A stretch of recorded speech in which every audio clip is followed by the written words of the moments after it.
From the Journal of Captain Thomas Husher, August 20th, 1890.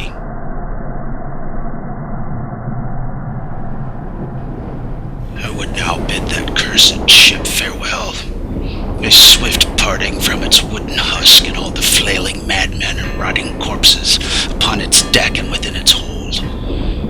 Sharp I was, like a blade, slipping from the portal by night along the ropes and into the waters to swim to the docks. No one saw, at least no one alive or aware enough to tell of my treachery. I made my way to the shore. It was with me, it being the source of all my woes, the author of my ruin. I do not know why it spared me. It had called to me as it had the others, yet my mind did not yield as theirs did. I did not succumb, and instead endured the endless noise, a pounding like dull thunder or a distant cannon, but with an unholy rhythm that made it more of a torment than a sound. From the moment we picked it up with our cargo in Greece, till now as I carried it ashore to America, it has tortured me. For what purpose I know not. Yet it pulls me forth to this new land, ever forward, marching toward a place I have not yet seen, yet fully recognize. It has given the place a name, and burned it into my brain so that I could not forget, even had I marshaled all of my willpower towards such an endeavor. It has named the place the Crossroads.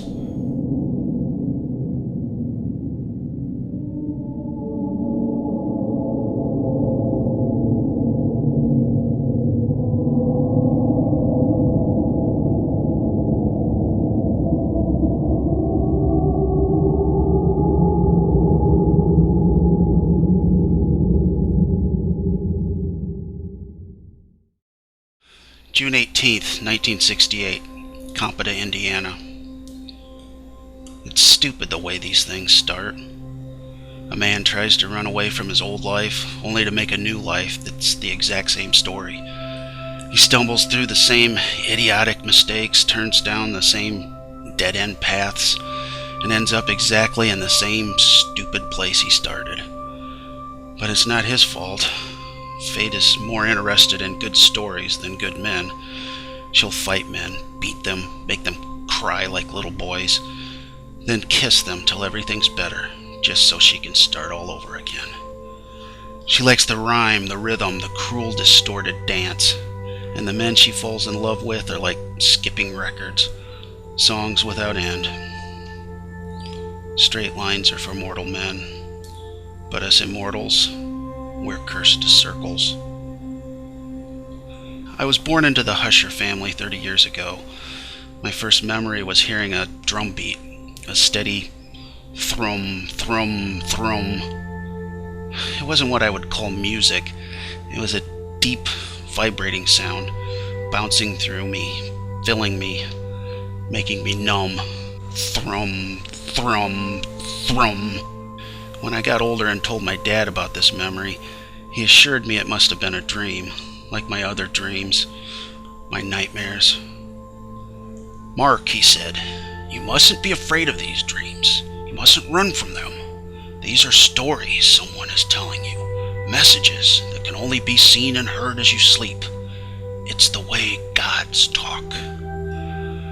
I loved my dad, but I never understood him. He was a farmer, although he never actually seemed to be concerned with the real world. Everything he did was calculated, mapped out by wordless rituals and unwritten formulas. Sometimes it was like being raised by a shaman or a friendly madman. My older brother Jesse never understood Dad either, but damn if Big Brother didn't love the farm. Wasn't a proper day for him unless it ended with dust on his britches and dirt under his fingernails. But to me, the farm was a torment. I didn't mind the chores, or the smells, or the hot summers and cold winters. But those dreams, those nightmares, it was the farm, or something on the farm, that birthed them. Dad died shortly after I turned 19. That's when I decided it was time to leave. Jesse was pissed. He expected us to run the farm together, but he didn't understand. He wasn't on the Sandman's shit list. He went to bed early, woke up early, and in between slept like a baby. So I left Indiana, and the dream stopped. The story would have ended there, except childhood homes have big, thick, meaty hands.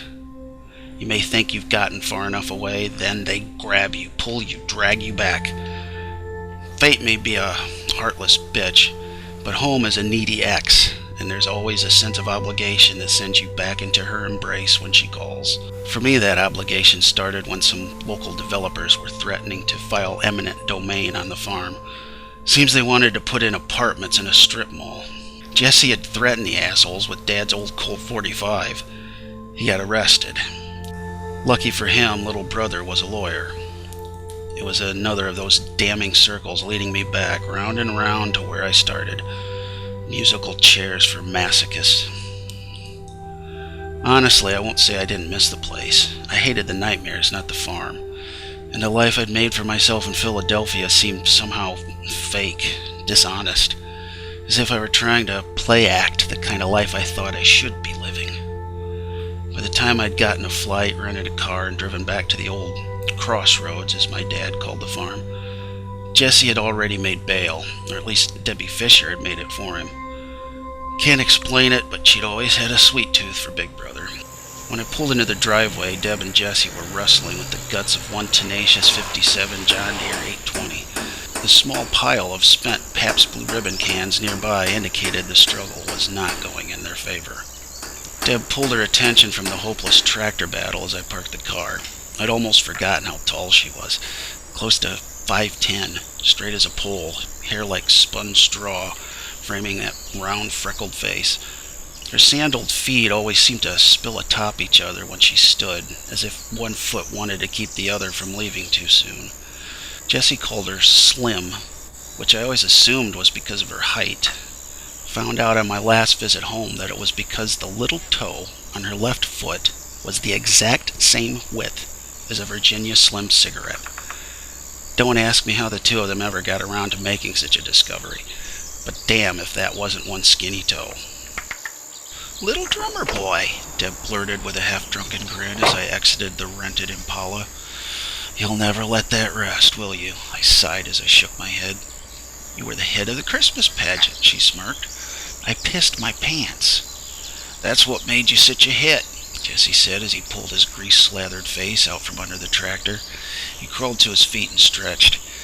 Damn if he didn't look like Dad just then. A bit shorter, a bit stockier, but he carried himself the same way, as if the world rested on his shoulders and it should be damn grateful he didn't shrug it off. "You go back to your big city, little brother," Jesse said as he dusted the dirt from his knees. "I got it under control." "You pulled a gun on Vic Nelson," I countered. "That doesn't sound like control to me." "Well," Jesse said, "I didn't shoot him. That's about as much control as I can muster around that idiot." "I'm sure the judge will take that into account," I replied. "In the meantime, I'll file an injunction against Vic and his company." "So he won't get the farm?" Deb asked. "I didn't say that. We'll just stall him till I can figure out something more permanent." "I should have pulled the trigger," Jesse drawled as he popped open another PBR. "That would have been permanent." "Just let me handle it," I said as I bent down and grabbed a can from the cooler. The sun was gently easing down the afternoon sky with no clouds to clutter its way. It beat down like a whip. It made that cold beer feel welcome in my hand. "It's not your farm," Jesse said before taking a sip of his beer. "Not your problem."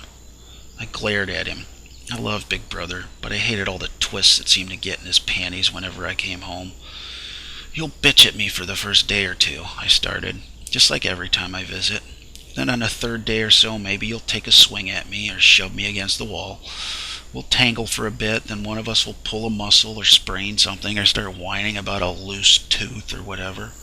Then we'll share a beer and forget why we ever got on each other's nerves in the first place." I popped open the Pabst and took a sip of the cool foam spilling from the opening. Then I hoisted the can in the air and looked to Jesse with a grin. "Let's just skip to the damn beer already."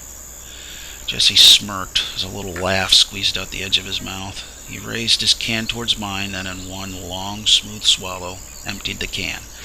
As he finished, he crushed the can, threw it to the ground, and let out a monster belch that almost seemed to vibrate his entire frame. "Little brother, that's the kind of sweet talk that made you save this farm," he said with a serious nod. "I don't imagine we'll get the judge to settle all of this over a few beers," I said, after wiping my mouth on my sleeve. "But on the drive over here, I was thinking about all those bedtime stories Dad used to tell us about great-granddad. Remember those?" "You mean those wild stories about old Tom?" Jesse said. "What about them?" "Could be some historical significance if any of those stories about Tom and the crossroads are true." "Those were all fairy tales, Mark," Jesse scoffed. "Oh," Deb brightened, "like the one where he fought those, what were they called?" "Emmy Olton dogs," Jesse sighed. "Shit, none of that was real." "Not all of it, obviously," I said, "but maybe we can find evidence of something true. I don't know, like remember the story about the ivory spike?" "Yeah," Jesse said as he forced a gulp of beer. "We spent hours looking for that damn thing when we were kids. Wasted a whole summer practically." "Well, what if it actually was real? If we could find it, maybe we can have the farm declared an historical landmark." "Then what?" Jesse snorted. "We have a bunch of eggheads trampling through the soybeans, reporters interviewing my cattle?"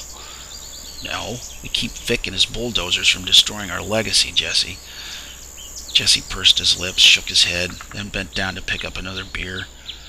"What do you think, Slim?" he said, turning to Deb. "Little brother got the right idea, or should we find another way to fight the system?" Deb looked at me, her mouth stretched into a thin, forced grin. Then she turned to Jesse. "Your brother has a point. Why fight the system when you can use it against itself?"